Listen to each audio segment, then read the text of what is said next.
Milí priatelia, dnes si prečítame z listu Galackým. Neúnavne konajme dobro, lebo ak neochabneme, v určenom čase budeme žať. Možno práve teraz v auguste mnohí z vás pozerajú na svoju záhradu a hovoria si: toľko práce, času a peňazí som do toho vložil. A čo z toho nakoniec bude? Niekde prišlo veľké sucho, inde škodcovia zničili listy, kvety alebo úrodu.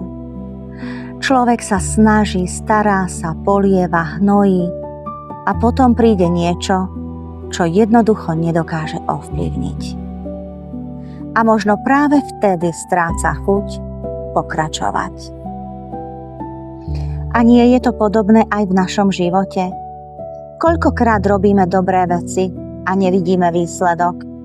Modlíme sa za niekoho a stále nevidíme zmenu. Snažíme sa byť dobrými rodičmi, priateľmi, pomáhame, povzbudzujeme, snažíme sa, robíme to, čo považujeme za správne.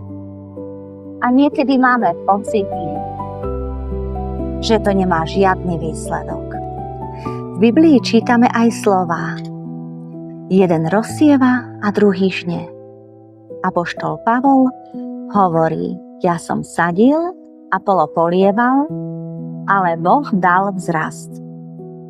Aké krásne pripomenutie, že nie všetko, čo robíme, musíme sami aj dokončiť.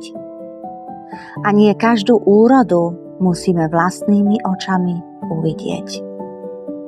Našou úlohou je verne siať, robiť dobro, modliť sa, povzbudzovať, milovať, starať sa a výsledok vložiť do Božích rúk. Možno niektoré ovocie svojej práce neuvidíme nikdy. Ale to neznamená, že naša práca bola márna. Boh vidí aj to, čo my nevidíme.